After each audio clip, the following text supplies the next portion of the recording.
এই প্রচণ্ড গরমে মুখের স্বাদ বদলাতে ফুটন্ত গরম জলের মধ্যে কুমড়ো দিয়ে একবার এই রেসিপিটি বাড়িতে তৈরি করে দেখতে পারেন। খেতে কিন্তু খুবই সুস্বাদু হয়। আর যারা যারা কুমড়ো পছন্দ করে না তাদের কাছে আমার রিকোয়েস্ট রইল এই রেসিপিটি এইভাবে তৈরি করার জন্য। রনিতাস ফুড প্লেসে আবারও একবার সকল বন্ধুকে আমি স্বাগত জানাই। আমি আবারও চলে আসলাম আপনাদের জন্য নতুন একটি রেসিপির ভিডিও নিয়ে। দুপুরবেলায় গরম ভাতের সঙ্গে এই রেসিপিটি থাকলে কিন্তু আর অন্য কোনো কিছুর প্রয়োজনই হবে না, নিমেষেই কিন্তু এক থালা ভাত শেষ হয়ে যাবে। তো চলুন দেখে নেওয়া যাক আজকে আমার এই রেসিপিটি।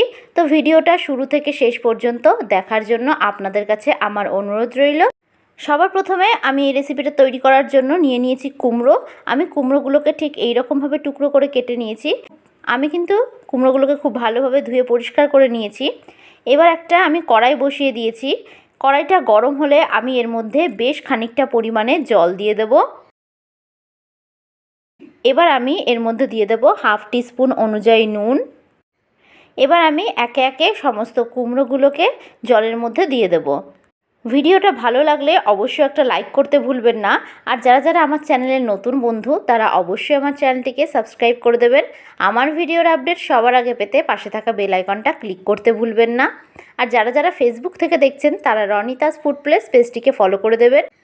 দেখুন সমস্ত কুমড়োর টুকরোগুলোকে আমি দিয়ে দিয়েছি। এবার গ্যাসের ফ্লেমটাকে হাই রেখে মিনিট 3 জন্য আমি ঢাকনা চাপা দিয়ে দেব। আমি কিন্তু কুমড়োটাকে 50% সেদ্ধ করে নেব। 3 মিনিট পর আমি ঢাকনা সরিয়ে নিলাম। দেখুন কুমড়োটা কিন্তু 50% সেদ্ধ হয়ে গেছে।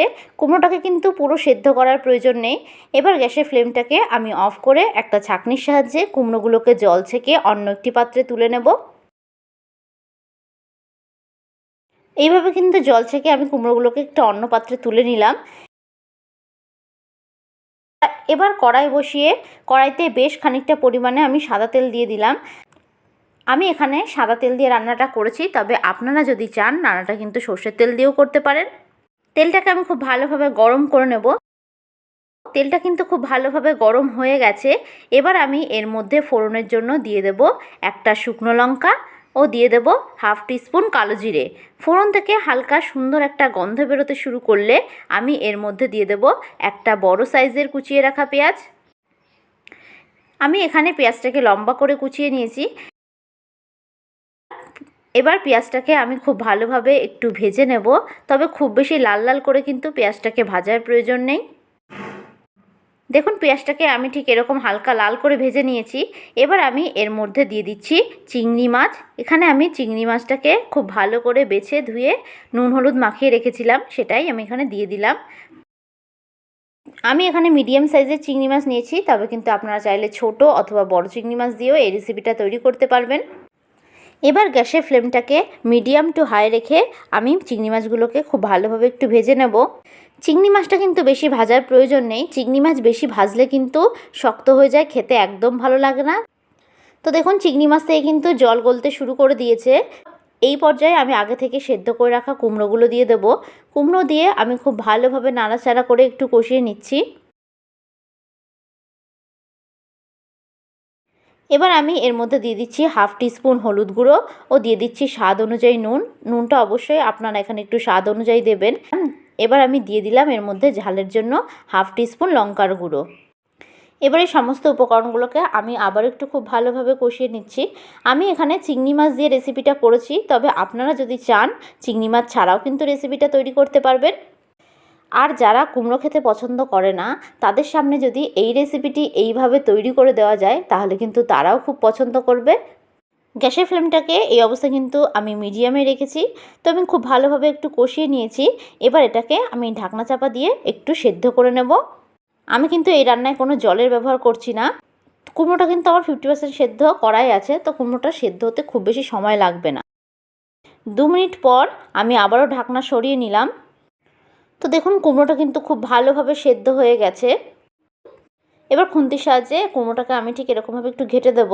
আপনাদের কাছে যদি মনে হয় রান্নাটা নিচ থেকে লেগে যাচ্ছে তাহলে কিন্তু আপনারা সেই পর্যায়ে একটু জল দিতে পারেন। তো দেখুন আমি এইভাবে খুন্তির সাহায্যে কিন্তু সমস্ত কুমড়োগুলোকে এইভাবে ঘেঁটে দিয়েছি একটু। ভিডিওটা কেমন লাগলো অবশ্যই আমাকে কমেন্ট বক্সে জানাতে ভুলবেন না। ভিডিওটা ভালো লাগলে একটা লাইক করে দেবেন, আর যারা আমার চ্যানেলের নতুন বন্ধু তারা অবশ্যই আমার চ্যানেলটি সাবস্ক্রাইব করে দেবেন। আমার ভিডিওর আপডেট সবার আগে পেতে পাশে থাকা বেল আইকনটা ক্লিক করতে ভুলবেন না। এবার এই পর্যায়ে আমি এর মধ্যে অ্যাড করে দিলাম হাফ টিস্পুন গরম মশলার গুঁড়ো ও দিয়ে দিচ্ছি ধনেপাতা কুচি। এবার এই সমস্ত উপকরণগুলোকে আমি আবারও খুব ভালোভাবে একটু মিশিয়ে নিচ্ছি। এই রেসিপিটি কিন্তু আপনারা দুপুরবেলায় গরম ভাতের সঙ্গে অনায়াসে সার্ভ করতে পারবেন। তো ভিডিওটা শেষ পর্যন্ত দেখার জন্য আপনাদেরকে আমি অসংখ্য ধন্যবাদ জানাই। তো দেখুন রেসিপিটা কিন্তু আমার সম্পূর্ণ তৈরি হয়ে গেছে।